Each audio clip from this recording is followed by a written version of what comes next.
The day he came back. It was an autumn afternoon, and the golden sunlight gently poured over the falling leaves as they danced in the wind. The man stood at a small bus stop on the edge of a narrow country road, the very road of his childhood, of his family, and the place he had walked away from, never looking back for 32 years. He carried an old, weathered suitcase, nothing much inside, but a heart weighed down by decades of memory. His hair had turned gray, his back slightly hunched, but his eyes still held the gaze of the boy he once was, unsure, searching, and full of regret. His name was Michael Harper. Before stepping off the bus, his eyes had found the wooden sign.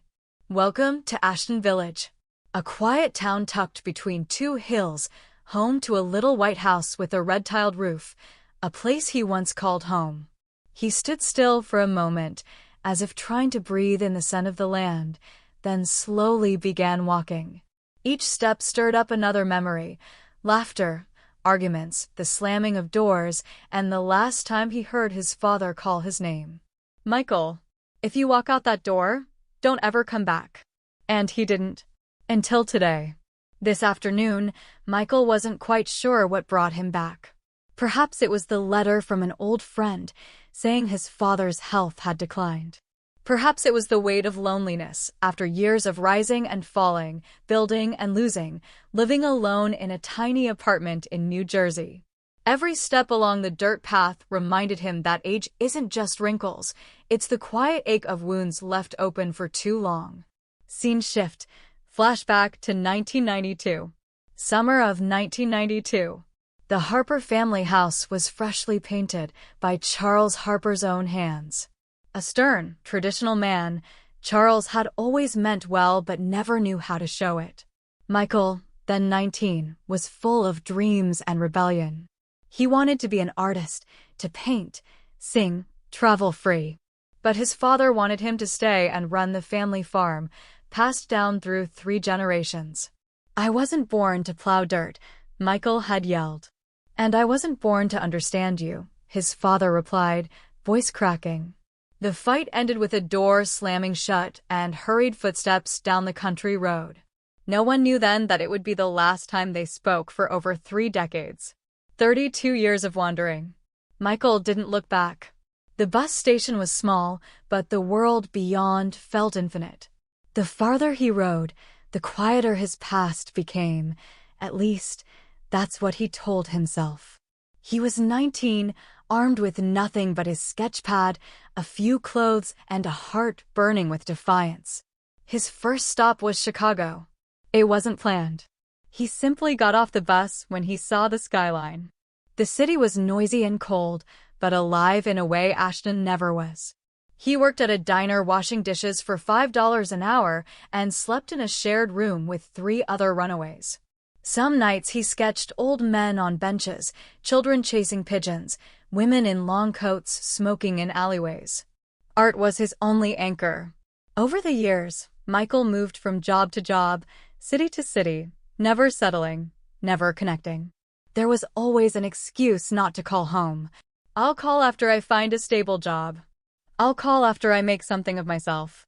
What if they don't want to hear from me?" He told himself his parents had moved on, that they were better off without him. That silence hurt less than rejection. Years in New York. In his 30s, Michael found himself in New York City. He'd taken a job at a community art center in Queens. For the first time, he had something that felt like purpose. He taught children to paint. He helped elderly women draw their memories in charcoal. He smiled again. He even fell in love. Her name was Lena, a nurse with a soft voice and a gaze that seemed to understand his silences. They lived together in a small apartment that always smelled like coffee and turpentine. For a while, he felt whole. They talked about marriage. Lena encouraged him to reconnect with his parents. "They might still be waiting for you," she said. "It's been too long," Michael replied. "They've probably forgotten me." He never told her what had really happened, what was said that night he left Ashton. Maybe he couldn't forgive himself either. Loss after love. One winter, Lena got sick. At first it was just a cough. Then the diagnosis came: lung cancer, stage 4. She had never smoked. Michael took care of her until the end. She passed away in their apartment, wrapped in a blanket he had painted for her, filled with flowers and stars. She never got to meet his parents. They never knew she existed. Her death shattered something in him. He packed up her things. He stopped teaching. He stopped painting. Years passed like a slow blur. He worked as a clerk in a bookstore, read poetry he couldn't finish, ate alone, slept on a mattress that felt colder with each passing year. A letter that never came. On his 50th birthday, Michael received a letter, handwritten, but not from his family. It was from Paul Walker, a neighbor from Ashton. "Your father's health is declining. I thought you'd want to know. He still walks to the gate every Sunday." Michael folded the letter and stared at the words like they belonged to someone else. His father was alive. Still at the same house. Still waiting? That night, he sat in silence. He took out his old sketchpad.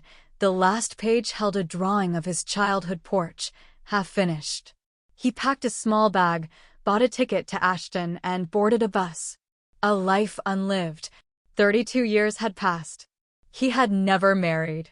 Never had children. He had made art, but not a legacy.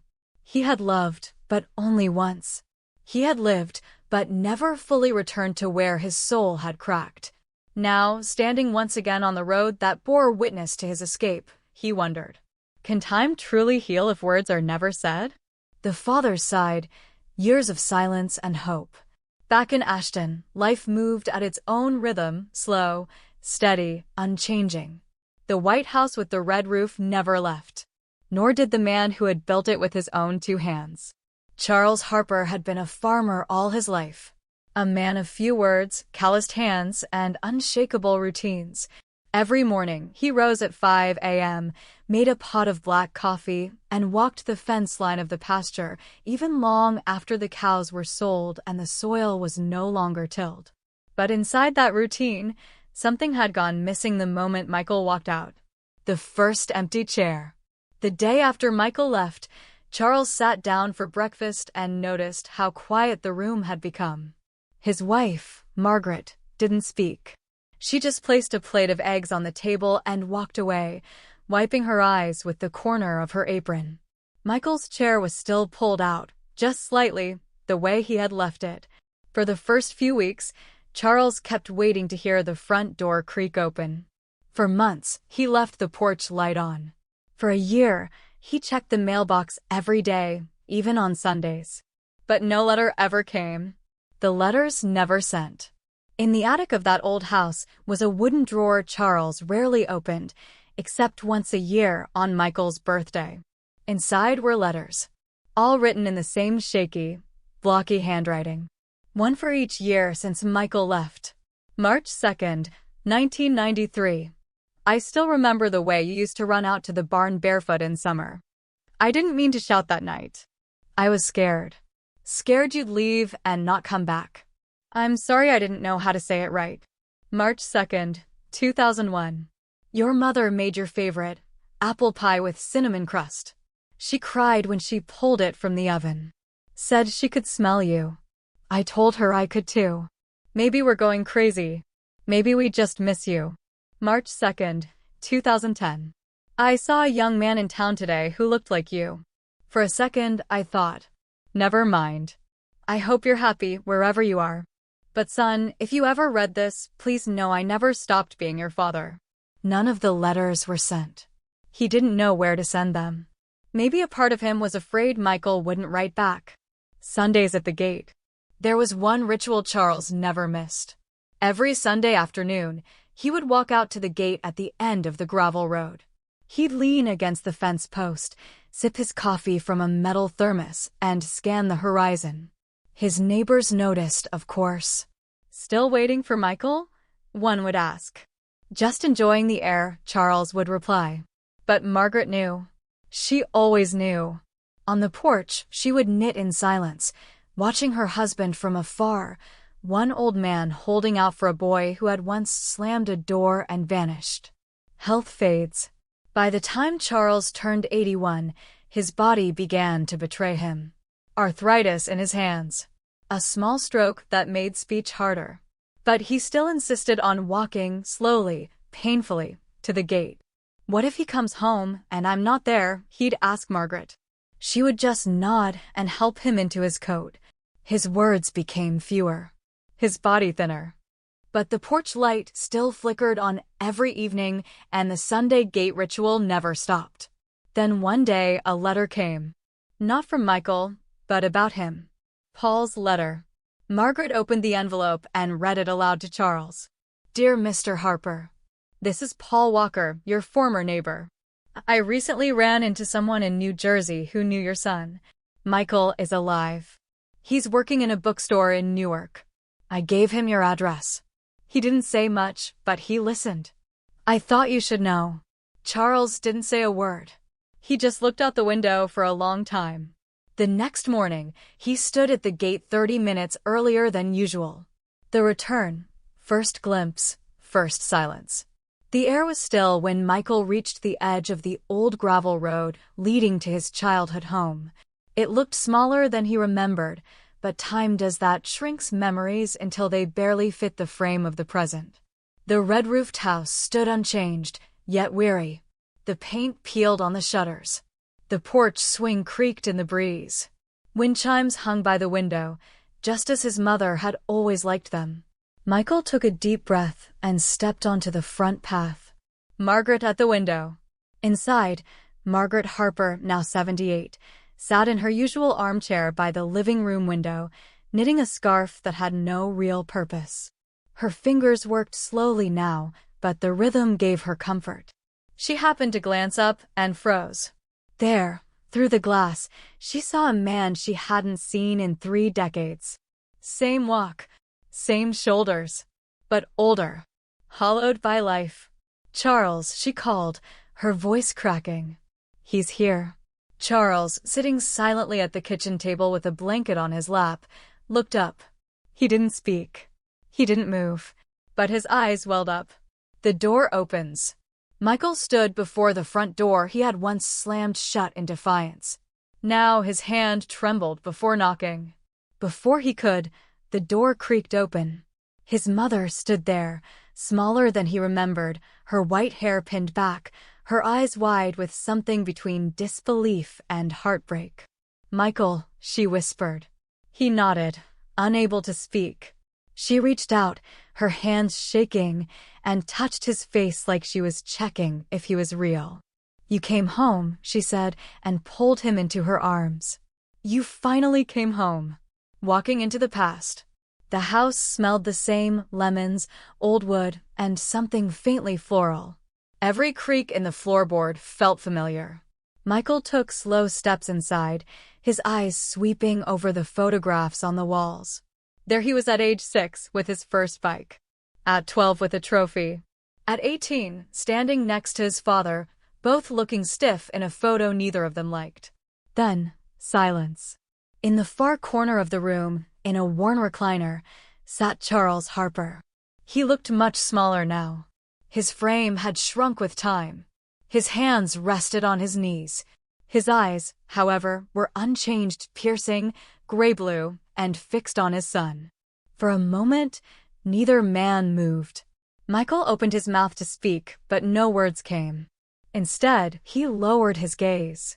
Charles slowly reached beside his chair and picked up a folded piece of paper. I kept writing, he said, his voice gravelly, fragile. Didn't know where to send, Michael's lips quivered. I read them, he said softly. Paul showed me. No need for words. What followed wasn't dramatic. No shouting. No loud cries. Instead, Charles gestured to the chair across from him. Michael sat. His mother brought them coffee, though neither drank. She stood quietly in the kitchen, listening. Minutes passed with nothing but the ticking of an old clock. Then, Charles looked at his son and said, I was wrong too. That was all. And it was enough. Michael reached across the table and placed his hand on his father's. No more words were needed. The kitchen was still small, still painted in faded yellow. Time had added cracks to the ceiling and a few dents to the old stove, but everything else felt untouched, like a memory kept alive through quiet stubbornness. Margaret moved with slow precision. Her hands were thinner now, her joints stiff, but muscle memory guided her as she reached for the same flour tin, the same pie dish, the same spices. She didn't ask Michael what he wanted for dinner. She already knew. Apple pie with cinnamon crust. Michael sat at the table in silence, the same place he used to toss his schoolbooks as a boy. He watched his mother with eyes wide and watery. "You still make pie on Sundays?" he asked. She smiled gently. "Only when I have something to celebrate." The aroma of apples, sugar, and cinnamon filled the house, like it used to every summer when the trees behind the barn were heavy with fruit. It was the pie his mother made every birthday, the one he had missed for 32 years. Margaret set the pie on the windowsill to cool, just like before. The table for 3. Dinner was simple: mashed potatoes, green beans, meatloaf. Nothing extravagant. But the moment was sacred. Michael glanced at the worn chair where he used to sit, still a scratch on the back from when he swung it too hard in a tantrum. No one ever fixed it. Charles sat across from him. His fork trembled slightly as he cut his food, but he didn't complain. Michael noticed a faded bruise on his arm, thin skin, aging. The silence between them wasn't heavy now. It was tender. Small words, big meaning. Margaret spoke most. She told Michael about the town. How the Walker twins married 2 weeks apart. How the old bookstore closed. How the dogwoods hadn't bloomed last spring. Michael listened with the hunger of someone starving for home. "I thought you'd painted the place," he finally said, looking at the cracked paint. Charles smirked. "Tried. Paint never stuck right after you left." They both chuckled, soft, cautious, but genuine. The first shared laugh in over 30 years. The pie and the photograph. When dessert was served, Margaret placed a slice of pie in front of each of them, then quietly set a 4th plate on the table, with no one to eat it. Michael looked at her, puzzled. "For Lena," she said softly. Michael's breath caught. "How?" "Paul told us." He blinked back tears. Margaret stood and went to the side cabinet. She returned with a photo frame. Inside was a printed photo of a young woman smiling, standing beside Michael in what looked like Central Park. She had kind eyes, Margaret said. She would have fit right in.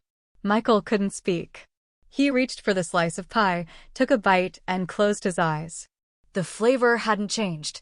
Neither had the warmth it carried. For the first time in decades, he felt like he belonged at this table. The letters, what was never sent. That night, the house was quieter than Michael remembered. After dinner, Charles dozed off in his recliner, a blanket over his lap, while Margaret quietly cleared the dishes. Michael wandered through the old hallway, brushing his fingers along the wood-paneled walls. Each creak beneath his feet felt like an echo of a boy he used to be. He paused outside the door to the attic, climbing into memory. The attic stairs groaned under his weight. Dust hung in the air like a secret. He pulled the light cord. A single bulb flickered on, casting a yellow glow over boxes labeled Christmas, tools, and old photos. And in the far corner, beneath a faded army blanket, sat a small wooden desk. Michael approached it slowly. He opened the drawer. Inside, bundled with an old leather cord, were dozens of yellowing envelopes, each one marked with a year. 1993, 1994, 1995, all the way to 2024. The first letter. His fingers trembled as he untied the bundle and opened the first envelope. March 2nd, 1993. I walked by your room today. The light still leaks through the curtains in the morning. Your shoes are still under the bed. Your mother says to pack them away, but I can't. I'm afraid if I do, it'll be like admitting you're not coming back. I yelled too much. I pushed too hard. You weren't just my son, you were my only boy. I hope you're warm tonight. I hope someone is kind to you. Michael sat on the floor, stunned. He opened another. March 2nd, 2000. I drove past the high school today. Kids were walking out with sketch pads. I thought about how proud you looked the day you painted the mural. I told everyone about it that week, like I had something to do with it. I didn't. That was all you. I wish I'd told you that. Letter after letter, Michael read his father's transformation on the page, anger melting into sorrow, sorrow softening into hope, and hope eventually folding into quiet acceptance. Some years, the letters were long and thoughtful. Others were just a few lines. 2015. I saw a bird land on the porch railing today, and I thought, if you were a bird, would you remember this place? Would you land here again? 2020. I lit a candle for you. I do that now. I don't know if it helps you find your way back, but it helps me believe you might. Michael wiped his face. He didn't realize he was crying until he saw the drops on the envelope in his hands. He hesitated when he reached the one dated just months ago. The paper was shakier. The words barely legible. But he could still hear his father's voice in every syllable. I don't know if this is the last letter I'll write you. I'm tired, son. But I still walk to the gate. Not every Sunday now. But I try. Sometimes I just sit there and talk to you in my head. If you ever come home, just know I'll be here. Even if I'm not. Michael folded the letter carefully and held it against his chest. Downstairs, a whisper. As he stepped back down into the hallway, Margaret stood waiting. You found them, she asked. He nodded, unable to speak. She reached for his hand. He never gave up on you, Michael. Not even for a day. They sat together on the couch in the dim living room. Outside, the porch light flickered once, then steadied like it always had. The porch light, a symbol of hope.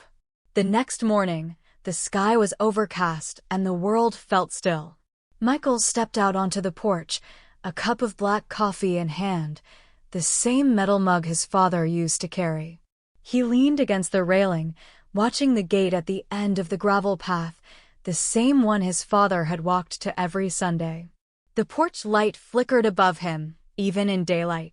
Still broken? He asked softly. Behind him, Charles shuffled to the doorway, steadying himself with the frame. No, he said. It just blinks before it steadies. Like most things in life. A final conversation. Michael helped him to the porch chair. Charles sat down slowly, his breathing more labored than the day before. For a long while, they sat in silence. The kind that doesn't feel empty, but full. Like words aren't needed anymore. Then Charles spoke. You had a good life? Michael hesitated. Some good. Some lonely. I loved someone once. Charles nodded slowly. She passed. Yes. Another pause. You were always softer than I knew how to handle, Charles said. I thought if I made you hard, the world couldn't break you. But I broke you first. Michael stared straight ahead. I hated you for years, he said. Then I hated myself longer. Charles didn't flinch. And now? Michael turned to him. Now, I just want to make what's left enough. Charles's hand trembled as he reached over and placed it on Michael's knee. It already is. The porch light that never went out. Margaret stepped outside with a blanket and wrapped it around Charles's shoulders. She then gently tightened the bulb on the porch light with a twist of her fingers. It glowed steady warm. Michael smiled. You really left that on all these years? Margaret nodded. Your father replaced the bulb every time it dimmed. Every single time. Michael looked down at the ground. What if I hadn't come back? Charles exhaled slowly. Then the light would still be on. Just in case. Later that evening, Michael found himself back in the attic that night, reading more letters, this time aloud, to no one in particular. He sat in the old wooden chair, reading into the dim light as the wind hummed outside. He had returned home to say sorry. What he found instead was the apology that had already waited for him, written year after year, in ink, in silence, in porch lights and birthday pies. Forgiveness wasn't something he had to earn. It was something already given. The last goodbye, a father's peace.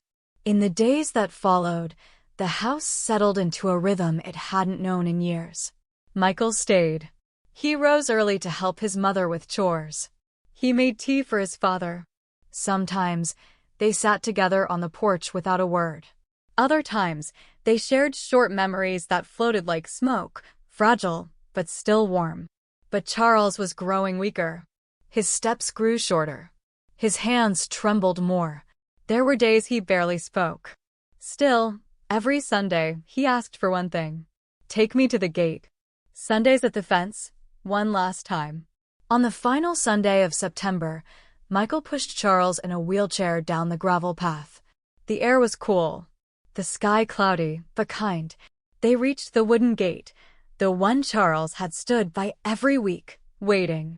He pointed to the fence post. That one there. I carved your name in it.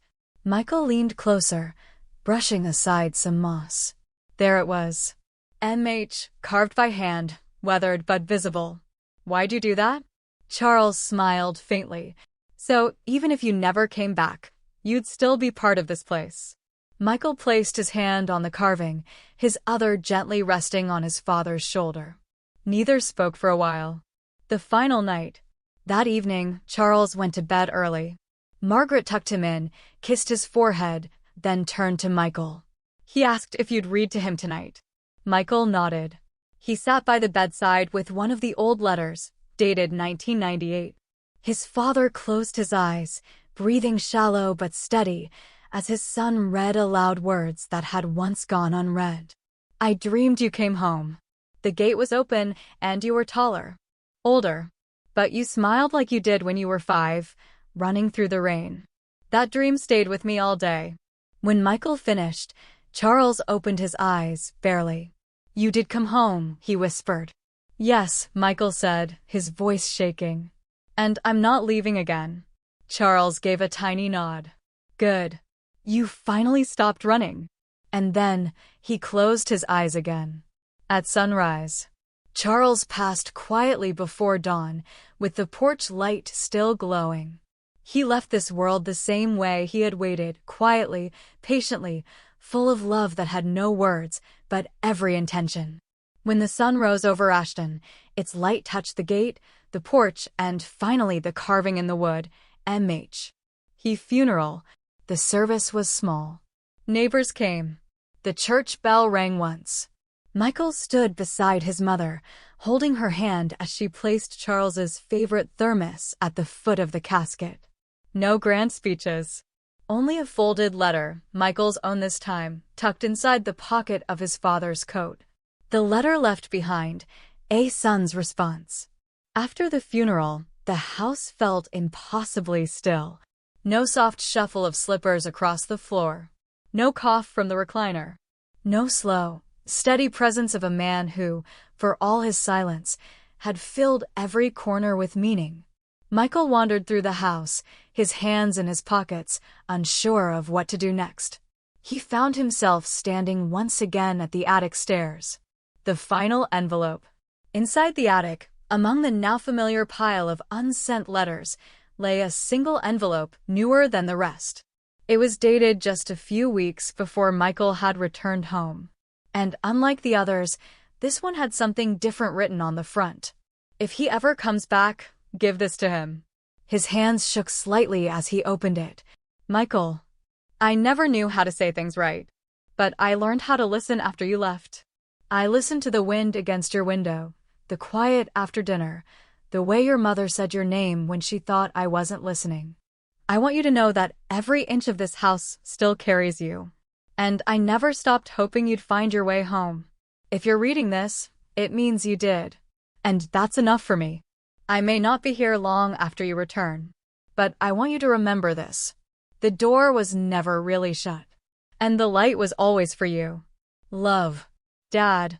_ Michael folded the letter carefully and tucked it into his coat pocket, close to his heart, reclaiming the quiet. That afternoon, Michael cleaned the front porch. He tightened the railings. He oiled the swing. He replaced the old bulb above the door, not because it was burned out, but because he wanted to. Then he went into the attic and carefully sorted every letter his father had written. Each was placed into a weathered binder with plastic sleeves and a handwritten title on the cover. Letters from the Gate. Sharing what was hidden. The next week, Michael took the binder into town and spoke to the librarian. "These are real," he said. "And they matter." She nodded quietly as she opened the pages, tears filling her eyes. Soon, the church printed copies to distribute to the community. Then a local journalist asked to feature the story. A month later, someone from a regional newspaper called. The story of Charles Harper, the quiet man who wrote to his son for 32 years, spread far beyond Ashton. People wrote letters to Michael. People called their estranged fathers. Some came to the house just to see the gate. A letter of his own. One evening, after the crowd had gone and dusk had settled over the porch, Michael sat down and began writing. "Dear Dad, you were right. I did run. Not just from you, but from who I was when I left. I thought I had to prove something far away before I was worth coming home. But the truth is, I never had to earn your love.